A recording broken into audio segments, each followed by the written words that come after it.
साथियों नमस्कार, स्वागत है आपका एक बार फिर से गवर्नमेंट गुरु 2.0 क्लास में।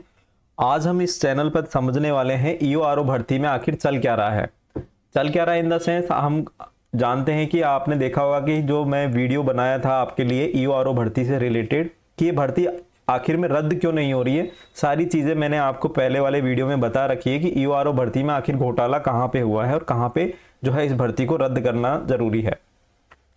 सारी बातों पे मैंने बताया हुआ था आपको कि इस भर्ती के अंदर दो रिट लगी हुई है, राधेश्याम छिपा और एक मुकेश कुमार चौधरी के नाम से रिट लगी हुई है। उन दोनों रिट में माननीय न्यायालय ने क्या डिसीजन दिया है, एसओजी या एसआईटी किस तरह से इस भर्ती प्रक्रिया की जांच कर रही है या नहीं कर रही है, सारी बातों को मैंने आपको डिटेल में बताया था। आरपीएससी भी रिजल्ट को रिवाइज करेगी और कब करेगी वो मैं आपको बताने वाला हूं इस सेशन के अंदर। आखिर इस भर्ती में वर्तमान समय में क्या चल रहा है, क्योंकि आपको पता है कि राजस्थान क्या पूरे इंडिया में ही अभी जो है चुनावी माहौल है और इस समय आचार संहिता के कारण जो है सरकार तो कोई भी एक्शन में नहीं है, लेकिन इतने लंबे गैप के बाद इस भर्ती प्रक्रिया में क्या चल रहा है ये सारी चीज़ों की अपडेट मैं आपको देने आया हूं। क्या भर्ती प्रक्रिया वास्तव में रद्द होगी या नहीं होगी, और आरपीएससी कब इसका जो है फाइनल रिजल्ट निकालेगी अगर ये भर्ती रद्द नहीं होती है तो, अगर ये भर्ती रद्द होती है तो आरपीएससी नोटिफिकेशन कब निकालेगी, वो सारी चीज़ों पे हम चर्चा करने आज आपके सामने उपस्थित हुए हैं। तो दोस्तों जो भी बच्चे चैनल पे नए हैं तो चैनल को प्लीज़ सब्सक्राइब कर लेना, वीडियो को लाइक कर देना और दोस्तों के साथ शेयर कर देना। इन सारी बातों पे हम जो है चर्चा करने वाले हैं। तो दोस्तों चलिए शुरू करते हैं हम हमारी बातों को कि सबसे पहले तो हम देखते हैं ईओआरओ भर्ती और आरपीएससी के अंदर जो चीज़ें हैं वो कैसे चल रही है।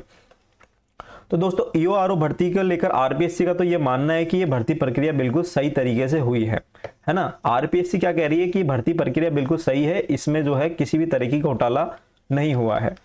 लेकिन इस आरपीएससी की इस बात से खारिज किया जा सकता है कि जो केसावत वाला प्रकरण है या हम बात करें एसीबी की जो आरपीएससी के अंदर जो कार्रवाई हुई है जिसमें मंजू शर्मा और संगीता आर्य जैसे सदस्य आरपीएससी के सदस्य जो है उनसे पूछताछ हुई है।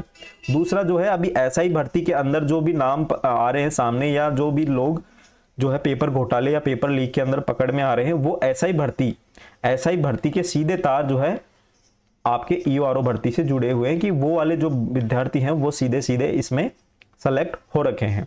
ठीक है, अब हम दूसरी बात करने वाले हैं ईओआरओ भर्ती और एसओजी के बारे में। तो दोस्तों एसओजी की हम बात करें कि जिनके जो एसओजी की बात करें तो एसओजी या एसआईटी जिसके जो चेयरमैन है वो है आपके वीके सिंह जी।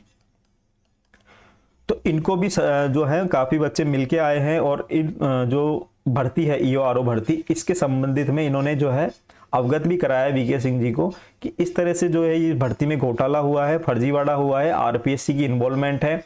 बाबूलाल कटारा का भी इसमें कहीं ना कहीं योगदान देखने को मिला है और बाबूलाल कटारा के योगदान के बाद जो है केसावत वाला प्रकरण जो है सामने आया था। उन सारे सबूतों को जो है स्टूडेंट्स ने एसओजी और एसआईटी को दे दिया है, वीके सिंह जी को दे दिया है। अब देखना यह है कि एसआईटी या एसओजी जो है इसकी जांच कब से शुरू करेगी। तो जांच बहुत ही जल्द शुरू हो जाएगी ऐसा हम उम्मीद करते हैं, क्योंकि अभी तक इसका रिजल्ट नहीं आना, इसका जो फाइनल रिजल्ट नहीं आना इस भर्ती प्रक्रिया पे अपने आप में जो है संदेह दर्शाता है। क्योंकि सारी चीजें जो है आपको पता होगा कि जब राजस्थान के अंदर ये इसका जो रिजल्ट निकाला गया था, जो प्रोविजनल लिस्ट निकाली गई थी जिसमें 2.5 गुना बच्चों को पास किया गया था, तो 2.5 गुना बच्चों को पास किया गया था तो बहुत आनंद फानन में ये रिजल्ट जारी किया गया था। और रिजल्ट जारी करने के बाद दोस्तों इसके बहुत ही आनंद फानन में डॉक्यूमेंट वेरिफिकेशन हुए थे और डॉक्यूमेंट वेरिफिकेशन होने के बाद बहुत जल्द जो है आरपीएससी चाहती थी कि इसका जो है फाइनल रिजल्ट जारी हो। और फाइनल रिजल्ट जारी होने की इस जल्दबाजी के अंदर आज तक इसका जो है रिजल्ट जारी नहीं हुआ है। क्यों नहीं हुआ है? क्योंकि इसका जब रिजल्ट आया था तो देखा गया था कि 108 की कट ऑफ जो कि 2.5 गुना बच्चे पास हुए हैं उसके लिए गई है और 108 नंबर ये 117 में से हैं दोस्तों। 108 नंबर की कट ऑफ 117 में से 108 जिसके जनरल कैटेगरी में है वो 2.5 गुना में पास हैं। तो सोचो फाइनल की जो कट ऑफ आएगी वो कितनी जाएगी, 113 या 113 से 115 नंबर जो है 117 में से आने वाले बच्चों का सिलेक्शन होगा। मुझे तो ऐसा लगता है, हो सकता है इसमें 1-2 नंबर नीचे हो, आप ये मान सकते हो 111 से लेके 113 तक जिनके नंबर आ रहे हैं जनरल कैटेगरी में उनका सिलेक्शन होगा। मतलब 1.5 गुना बच्चे तो फिर भी बाहर निकलेंगे। ठीक है, तो जो 2.5 गुना में शामिल है वो अपने आप को ये नहीं सोचे कि मैं हमारा सिलेक्शन हो गया है, वो ये सोचें कि क्या हम 1 गुना में शामिल हो जाएंगे क्या, अगर इसका रिजल्ट आता है तो। मुझे तो कहीं पे भी नहीं लग रहा कि इसका जो है ये भर्ती पूरी प्रक्रिया जो है पूरी होगी, क्योंकि मेरा ये पर्सनली और मेरा जो अनुभव कहता है, जिस प्रकार से हम लोगों ने इस पर काम किया है कि ये भर्ती प्रक्रिया रद्द हो, क्योंकि इसमें जो फर्जीवाड़ा हुआ है इस फर्जीवाड़े की जो जांच हो और भर्ती प्रक्रिया रद्द हो, और फर्जीवाड़े की जो जांच करने के लिए जो हमने बात कही है वो जांच हो। और इसके लिए एसआईटी और एसओजी और सरकार एसओजी सरकार के पास भी हम गए, भजन लाल जी के पास भी गए थे, सीएम साहब के पास, और बहुत जगह हम गए थे, और वहाँ पे जो है हमने ज्ञापन दिया, और ज्ञापन देने के बाद जो है सारी चीज़ें हैं, उन्होंने आश्वासन दिया है कि ये इस भर्ती प्रक्रिया पर हम जो है देखेंगे, विचार करेंगे, और विचार करने के लिए जो है काफ़ी समय बीत चुका है। अभी जो चुनावी माहौल है इस चक्कर में थोड़ा सा हम जो है अपडेट नहीं ले पा रहे हैं, सारे मंत्री अधिकारी सब बिजी हो रखे हैं चुनाव के अंदर, सीएम साहब भी खुद बिजी हो रखे हैं, है ना। तो सरकार का तो यह रुख है। दूसरा एसओजी और एसआईटी, इसकी बात कर लेते हैं। तो एसओजी और एसआईटी का ये है दोस्तों, जब तक सरकार नहीं कहेगी ना कि इस भर्ती प्रक्रिया की जांच होनी चाहिए, तो सरकार अगर ओके कर देती है तो इसकी जांच एसआईटी द्वारा कर ली जाएगी। हालांकि सबूत वगैरह सारी चीज़ें उनके पास है, कुछ फैक्ट्स भी हैं, सारी चीज़ें उनके पास है। सरकार चाहेगी उस दिन इस भर्ती प्रक्रिया की जांच होगी, जिस तरह से एसआई भर्ती की जांच हो रही है, ठीक है। देखो दोस्तों, अगर सरकार चाहेगी तो जैसे एसआई भर्ती के अंदर रिजल्ट के बाद जो है, रिजल्ट के बाद ज्वाइनिंग के बाद, दोस्तों ज्वाइनिंग भी मिल चुकी थी, आपको पता है ट्रेनिंग चल रही थी, ज्वाइनिंग के बाद जो है इस भर्ती प्रक्रिया, एसआई भर्ती प्रक्रिया के अंदर जो है लोगों को पकड़ा गया था, फर्जीवाड़े का पर्दाफाश हुआ था, फर्जीवाड़ा पकड़ा गया। आपको पता है तो टॉपर था, जो टॉपर था वो भी इसमें जो है घोटाला करके आया था, ठीक है, घोटाला करके टॉपर आया था। ज्वाइनिंग के बाद भी इसकी जांच हुई और भर्ती प्रक्रिया को एक तरह से रोक दिया गया है। ईओआरओ भर्ती और न्यायालय की हम बात करें तो दोस्तों 2 रिट लगी हुई है, 2 रिट इसके अंदर लगी हुई है। एक तो है आपके राधेश्याम छीपा और एक है आपके मुकेश कुमार। इसके बारे में मैंने आपको बता दिया था पहले, इन दोनों रिटों के बारे में।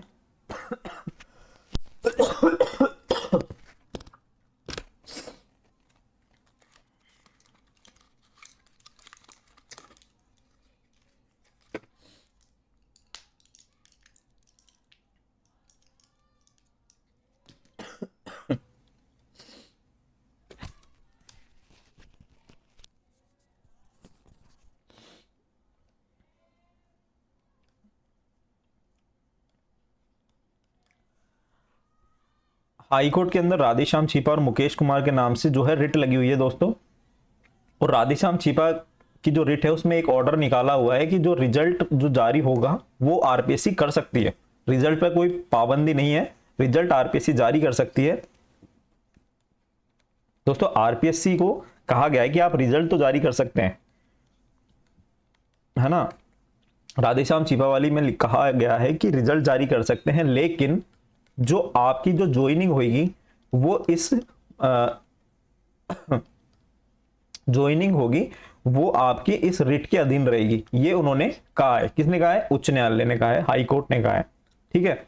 और इसकी जो नेक्स्ट सुनवाई है दोस्तों वो 18 नवंबर 2024 में ली है। अब इसका क्या लॉजिक है कि नवंबर में डेट दे दी गई है, तो अब इसका तो देखो कोर्ट ही जानता है ना। आरपीएससी ने अभी तक जवाब पेश नहीं किया है, इसकी एक लंबी एक डेट मिल चुकी है, तो दोस्तों कहीं ना कहीं जो है सुनवाई होगी। तो इसका मतलब ये हो गया कि 18 नवंबर 2024 तक तो ज्वाइनिंग किसी भी कीमत पे नहीं मिलने वाली है, ठीक है। दूसरी जो रिट है वो है मुकेश कुमार की। तो मुकेश कुमार की रिट में जो है इसमें फैसला दिया गया है, और फैसला ये है कि दोस्तों इसमें आरपीएससी से पूछा गया है, आरपीएससी से पूछा गया है कि क्यों इस भर्ती को रद्द नहीं कर दिया जाए, क्यों नहीं भर्ती रद्द हो, भर्ती रद्द हो। और उनसे पूछा गया है, ये सवाल किया गया, और इस सवाल का जो जवाब देने के लिए, इसका सवाल का जो उत्तर देने के लिए आरपीएससी को 3 माह का समय दिया गया था दोस्तों। और 3 माह में लगभग 1.5 महीना पूरा हो चुका है, और अब 3 महीने 1.5 महीना और बच रहा है। 1.5 महीने के अंदर अगर आरपीएससी जवाब नहीं देती है तो दोस्तों हाई कोर्ट खुद है ना जो इस भर्ती को रद्द कर देगा 100%, ठीक है। हम हमारे प्रयास कर रहे हैं, आप लोग अपने प्रयास करो, और बात यह है कि आप लोग जो है मिलके काम करो, अलग अलग भटकने से या किसी के ऊपर आरोप लगाने से कुछ नहीं होगा। मैंने कहीं देखा है कि यूट्यूबर्स जो हैं, बहुत सारे यूट्यूबर्स हैं जो इस भर्ती प्रक्रिया के लिए आवाज भी उठा रहे हैं, और कुछ ऐसे हैं जो नई भर्ती की बात कर रहे हैं कि ईओआरओ की नई भर्ती आएगी। तो दोस्तों मैं आपको एक स्पष्ट रूप से बता देना चाहता हूं, मैं सारी चीजों के बारे में बता देना चाह रहा हूं। मैं खुद डिपार्टमेंट का हूं, इस डिपार्टमेंट का, और ये भर्ती नई भर्ती की जो बात कर रहे हैं अभी ऐसी कोई भी हलचल नहीं है दोस्तों। इस नई भर्ती प्रक्रिया के बारे में हम बात नहीं करेंगे क्योंकि अभी तक कुछ ही नहीं है। क्योंकि होता क्या है कि पहले पुरानी जो भर्ती है वो पूरी होगी, भर्ती पूरी होगी, भर्ती जो है पूरी होगी, उसके बाद कोई नई भर्ती की बात की जाएगी। और वो मुझे लगता नहीं है कि 1 से 2 साल के अंदर जो है भर्ती की बात होगी। क्योंकि दोस्तों अभी 111 पोस्टों पर अगर ये भर्ती हो जाती है ना, सीधी भर्ती हो जाती है, तो दोस्तों जो है सीटें मोस्टली फुल हो जाएंगी, मोस्टली सीटें फुल हो जाएंगी। और फिर जो है आवश्यकता पड़ेगी तो 1 से 2 साल बाद पड़ेगी। तो 1 से 2 साल बाद भर्ती आएगी, और अगर आती है तो ये कितनी सीटों पे आएगी? मुश्किल से 100 सीटों पर। तो बात तो वही हो गई। तो हम लोग ये चाहते हैं कि जो इस भर्ती में जो ये भर्ती हुई है 2023 वाली, इस भर्ती के अंदर जो फर्जीवाड़ा हुआ है दोस्तों, इस फर्जीवाड़े की जांच की जाए और इस भर्ती को रद्द की जाए। और जब इसमें 111 सीटें ये हैं, इसके बाद 100 सीटें और मिलाई जाए, और 200 जो है आपके 11 सीट या लगभग 250 सीटों पर ये जो है भर्ती दोबारा से हो। अगर ये भर्ती रद्द हो जाती है तो दोस्तों नई भर्ती जो है इसी साल 2024 में आपको दिसंबर लास्ट तक देखने को मिल सकती है। लेकिन पूरी तरह से नई भर्ती जो है आपको नहीं मिलेगी 1 से 2 साल के लिए, ये इस बात की मैं आपको गारंटी देता हूं। फिलहाल तो यही चल रहा है, ठीक है। तो ये थी सारी चीजें, और मैं आपको ये बताना चाहता हूं कि सेलेक्टेड जो कैंडिडेट है ना, सेलेक्टेड जो कैंडिडेट हैं उनको भी थोड़ी सी वो रहती है। आपको पता है कि जिनका सिलेक्शन होता है तो थोड़ा उतावलापन रहता है, क्यों इस भर्ती को जो है रद्द कराने का प्रयास किया जा रहा है, क्यों हमें ज्वाइनिंग नहीं मिल रही है, क्यों आरपीएससी ढीली पड़ी है, क्यों आरपीएससी फाइनल रिजल्ट नहीं निकाल रही है। तो दोस्तों इनों की तरफ से भी जो है प्रयास लगातार जारी है, और ये आरपीएससी में जा जाकर जो है आरपीएससी से पूछ रहे हैं कि इसका रिजल्ट निकालिए, लेकिन आरपीएससी इसका रिजल्ट नहीं निकाल रही है। उनका कहना है कि अभी जो है इस भर्ती प्रक्रिया में जो है कोर्ट ने स्टे दिया हुआ है, ठीक है। या फिर हम बात करें, इनों का कहना है कि कोर्ट ने अभी जो है स्टे दिया हुआ है, या फिर जो है इसकी जो है एसओजी द्वारा जांच की जानी है, या कोई भी ऐसा रीजन हो सकते हैं। या हम बात करें कि जो आरपीएससी के सदस्यों पर जो कार्रवाई एसीबी ने की थी, कोई भी इसका रीजन हो सकता है। लेकिन अल्टीमेटली क्या है कि इसका जो है रिजल्ट जारी नहीं हुआ है दोस्तों, और रिजल्ट जारी नहीं हुआ है इसका मतलब आरपीएससी को भी ये अंदेशा है कि ये भर्ती जो है कहीं ना कहीं अटक सकती है, ठीक है। ये भर्ती कहीं ना कहीं अटक सकती है, और ये बिल्कुल आपको फैक्ट के साथ ये चीजें मैं आपके सामने रखूंगा कि इस भर्ती प्रक्रिया जो है कहीं ना कहीं घोटाले के साथ, घोटाले के हम बात करें तो घोटाला जो हुआ है, घोटाला, इसकी जांच होगी, और घोटाले के साथ ये भर्ती जो है आपकी रद्द होगी, ऐसा मुझे लगता है। और आप लोग जो है सपोर्ट करो, ठीक है। सपोर्ट ये करना है कि मैं ये नहीं कह रहा आपको कि आप मेरे को कुछ मतलब कुछ प्रोवाइड कराओ या कुछ करो, बस आपको ये सपोर्ट करना है कि आपको ज्यादा से ज्यादा लोगों को जोड़ना है, वीडियो को शेयर करना है। बहुत सारी चीजें देखो, अपडेट मैंने इतने दिनों बाद इसलिए दी क्योंकि आचार संहिता भी लगी हुई थी, अभी भी लगी हुई है, 6 जून को आचार संहिता हटेगी। और मुझे लगा कि अब बीच में जो है एक आपके लिए वीडियो बनाना चाहिए, क्योंकि कहीं ना कहीं इसमें कुछ अपडेट भी सामने निकल के नहीं आ रही, सारी चीजें जो है ठंडे बस्ते में पड़ी हुई है, ऐसा अपन मान सकते हैं। एसओजी को जांच करनी है तो सरकार से ऑर्डर लेने पड़ेंगे, और सरकार ऑर्डर कब देगी वो देखने का विषय है। आरपीएससी रिजल्ट निकालेगी, रिवाइज रिजल्ट होगा केवल मिनिस्ट्री एम्प्लॉय का, जो इस डिपार्टमेंट के, केवल उनका रिजल्ट जो है रिवाइज होगा। क्या भर्ती रद्द होगी? बिल्कुल मेरे को लगता है भर्ती 100% रद्द होगी, कैंसिल होगी, ज्वाइनिंग नहीं मिलेगी इसमें, ठीक है दोस्तों। तो मिलते हैं नेक्स्ट वीडियो में, अभी के लिए इतना ही, धन्यवाद। जिसको किसी को भी कुछ पूछना है तो आप मेरे को जो है कमेंट बॉक्स में बता सकते हैं, या इंस्टाग्राम पे या फेसबुक पे मुझे बता सकते हैं। पुनीत पावक नाम से इंस्टा आईडी है, वहां पे आप मुझे फॉलो कर सकते हैं। बाकी और मैं आपको बताऊं कि जो भी तैयारी करने वाले स्टूडेंट हैं तो यूट्यूब चैनल पे आप प्लेलिस्ट में जाओगे तो वहां पे मैंने जो है एक क्वेश्चनों की सीरीज जो है मैंने स्टार्ट की हुई है। वहां पे मैं आपके लिए सेलेक्टेड जो क्वेश्चन आने वाले हैं आपके एग्जाम के अंदर, जो किसी ना किसी एग्जाम में आ चुके हैं, वो एग्जाम में अंदर जो है पॉलिटी के जो क्वेश्चन है वो किसी ना किसी एग्जाम में आ चुके हैं, उनकी वहां पर जो है आपको पूरी सीरीज मिल जाएगी। आप अपनी तैयारी को बूस्ट करने के लिए वहां से जो है क्वेश्चंस कर सकते हैं। बहुत ही इंपॉर्टेंट क्वेश्चन है और एक क्वेश्चन के साथ कम से कम आपके 5 फैक्ट तैयार होते हैं दोस्तों। एग्जाम के अंदर 100% मिलेंगे, इस बात की गारंटी है। चलो दोस्तों, मिलते हैं नेक्स्ट वीडियो में। अभी के लिए इतना ही, धन्यवाद। कुछ अपडेट होगी तो मैं आपको बता दूंगा। बेल आइकन को दबा देना, सब्सक्राइब कर देना ताकि नोटिफिकेशन आपके पास पहुंच जाए।